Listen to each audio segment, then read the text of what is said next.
Hello, আজকে দেখাবো এই সুন্দর ত্রিভুজটির কাটিং ভিডিও।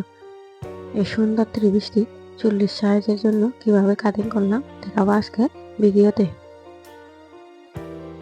কি সুন্দর আর মিষ্টি দেখতে ত্রিভুজ, তাই না? সেলাই করার পর এই সুন্দর ত্রিভুজটি আরো সুন্দর লাগবে। ত্রিভুজটির মাঝখানে কোনো জোড়া নেই, তাই আমি প্রথমে পিছনের অংশটি কাটিং করে নেব। 14.5 ইঞ্চিতে সাইডে আমি ডাবল করে পাশ করে নিয়েছি। পিছনের সাইডে এক্সট্রা কোনো মাঝখানে প্রিন্ট বা ব্লক না থাকায় আমি সাইডে করে কামিজটি কাটিং করে নেব।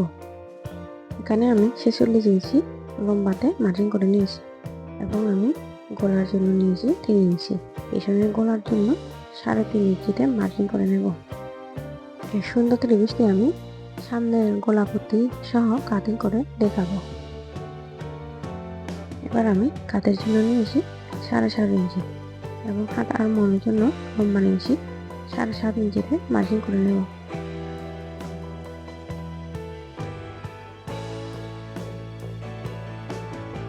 এবার আমি 40 ইঞ্চি বডির জন্য 11.5 ইঞ্চিতে মার্জিন করে নেব এবং উপরে থেকে নিচে হারা পর্যন্ত আমি নেব 21 ইঞ্চিতে মার্জিন করে রানের সেমভাবে 4.5 ইঞ্চিতে মার্জিন করে নেব। এবার মাঝখান পাশ করে এখানে 7 ইঞ্চিতে আমি কোমরের জন্য 11 ইঞ্চিতে মার্জিন করে নেব। এবার আমি আঁচল প্রতি সাইড 40 সাইডে মার্জিন করে নেব। এখানে আমি 10 করে 20 40 করে মার্জিন করে নিয়েছি। এসেও ঠিক একভাবে কোমরের জন্য নিয়েছি আমি 9 ইঞ্চি অর্থাৎ 18 ইঞ্চি। এভাবে আমি মার্জিন করে নেব। নিচের রাউন্ডটা একটু বড় করে নিয়েছি। নিচের রাউন্ডগুলো একটু বড় করলে ভালো লাগে। এই সুন্দর আনস্টি কাপড়গুলো প্রচুর পরিমাণে থাকে, তাই আমি সাইডে করে কাপড়টি কাটিং করেছি। পরবর্তীতে আমি এই সাইডে কাপড় দিয়ে একটি টপ সেলাই করে দেখাবো। অবশ্যই ভিডিওটি দেখবেন কিভাবে টুকরো কাপড় দিয়ে আমি সুন্দর একটি টপ সেলাই করবো, দেখাবো আপনাদের।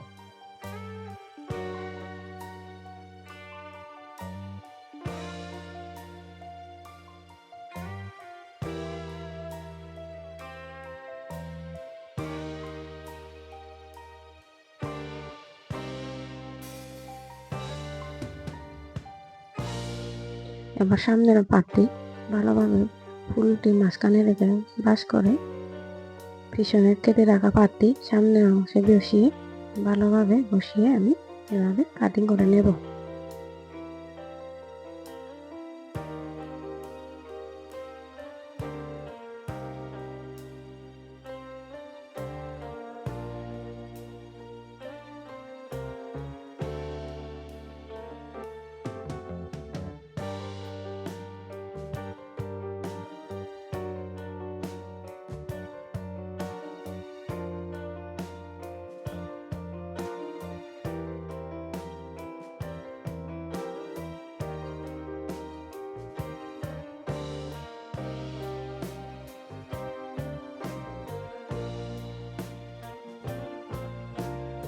এবার আমি ত্রিভুজের সামনে গলাতে কেটে নেব। এখানে আমি গোল গোলা দেব।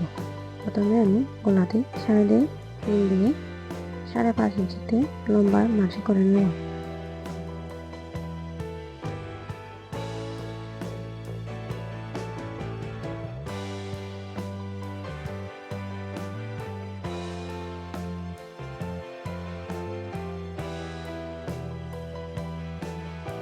এবার আমি হাতা দিয়ে কাটিং করে নেব। এখানে অনেক পরিমাণে কাপড় রয়েছে, তাই আমি সাইডে করে যাতে দৌড় লাগে ততটুকু বাস করে হাতা দিয়ে কাটিং করে নেব।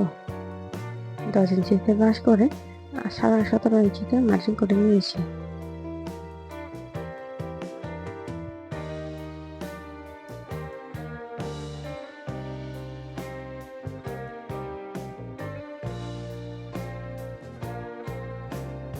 খাতাতে আমি মায়ের খাতা দেব। গরমে বা ঠান্ডায় মায়ের খাতা দুই দিকেই উপকারী, তাই আমি মায়ের খাতা সবসময় পছন্দ করি।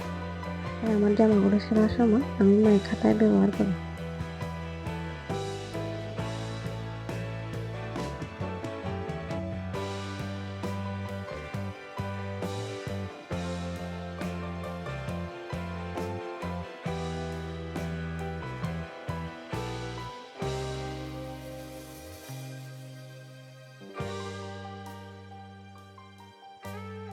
এবার আমি গোল্লা পদ্ধতি কাটিং করে দেখাবো। সামনে গোল্লাটি একটি কাপড়ে ব্রাশ করে বসিয়ে গোল্লাটি সমান করে কাটিং করে নিতে হবে। এবার আমি বক্রমটি কাটিং করব।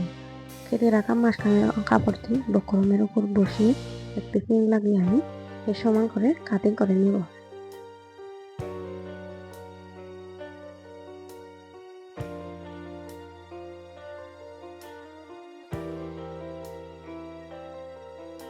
বক্রমটি কাটিং করার পর সামান্য আর একটু কাটিং করে নেব।